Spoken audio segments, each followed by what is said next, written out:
प्यारे बच्चों, आज मैं आपकी शिखा में आपकी पाठ्य पुस्तक आकृति के पाठ 4 बूंद बूंद से घट भरता है पाठ का पाठन कराऊंगी।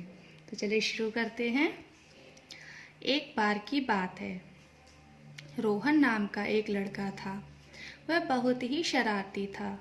उसकी शरारतों से पूरे मोहल्ले के लोग परेशान रहते थे। वह शरारती होने के साथ साथ पढ़ाई और खेल कूद में भी काफ़ी अच्छा था। उसकी शरारत के कारण पूरे मोहल्ले के लोग उसके पिता के पास उसकी शिकायत लेकर जाते थे।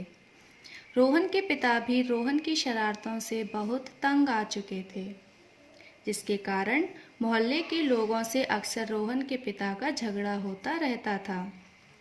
एक दिन रोहन के पिता ने रोहन को उसकी शरारत के लिए बहुत डांटा। उसे बाहर खेलने जाने से मना कर दिया और घर पर ही पढ़ाई करने को कहा। रोहन घर पर ही पढ़ाई कर रहा था और उसके पिता टेलीविज़न देख रहे थे। टेलीविज़न पर देश के प्रधानमंत्री मोदी जी का एक विज्ञापन आ रहा था, जिसमें वे देश को स्वच्छ रखने के लिए स्वच्छता अभियान के बारे में बता रहे थे। तभी रोहन की नज़र टेलीविज़न पर आ रहे मोदी जी के विज्ञापन पर पड़ी।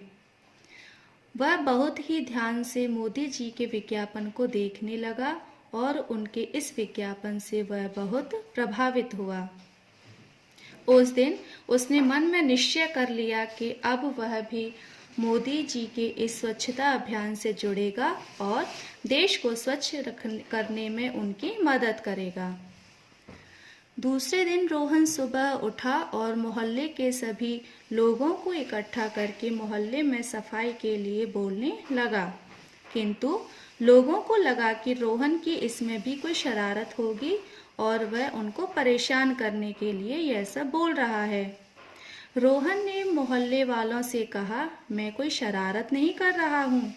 सच में मैं देश को स्वच्छ रखने में मोदी जी का साथ देना चाहता हूँ, इसलिए आप लोगों को भी उनका साथ देने के लिए बोल रहा हूँ। लोग रोहन की बातें सुनकर हंसने लगे और वहाँ से जाने लगे।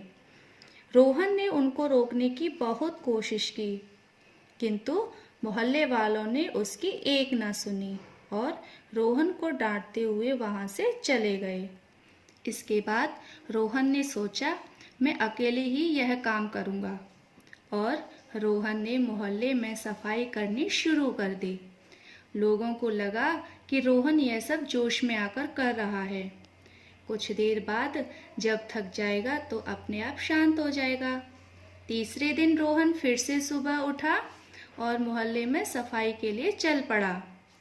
लोगों ने फिर से उसे काम करते देखा तो सोचा कि यह कुछ दिन ऐसा करेगा और फिर थककर अपने घर चला जाएगा।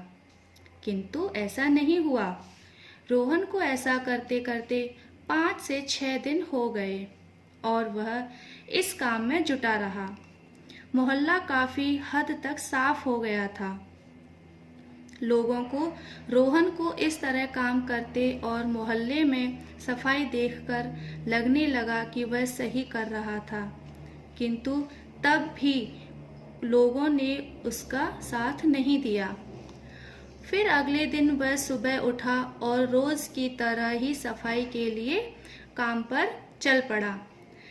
इस बार मोहल्ले के एक व्यक्ति ने उसको काम करते देखा और उसका साथ देने के लिए गया। फिर दूसरे व्यक्ति ने मोहल्ले की सफाई में रोहन का साथ दिया। अगले दिन फिर से उस व्यक्ति ने रोहन का साथ दिया।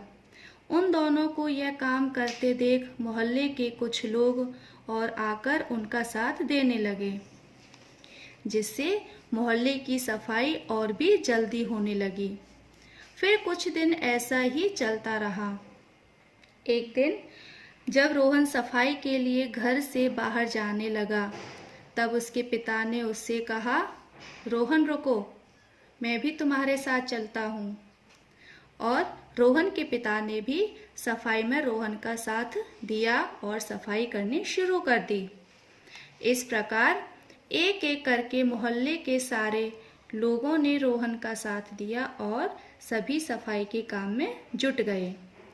रोहन को मोहल्ले के सभी लोगों को उसका साथ देते देख बहुत खुशी हुई। उस समय रोहन की एक कोशिश ने मोहल्ले का पूरा नक्शा बदल कर रख दिया था। फिर सारे लोग रोहन का साथ देते हुए मोहल्ले के बाहर जाकर भी लोगों को इसके लिए प्रेरित करने लगे। तो बच्चों, कैसा लगा पाठ आपको? आपको इस पाठ का पाठन स्वयं करना है। अब आपका गृह कार्य है कि इस पाठ में आए हुए जितने भी कठिन शब्द हैं, इन कठिन शब्दों को और शब्दार्थ को आपको अपनी कार्य पुस्तिका में सुंदर लेख में करना है। और इस पाठ का अभ्यास कार्य प्रश्न संख्या 2 आपको स्वयं किताब में करनी है। ठीक है।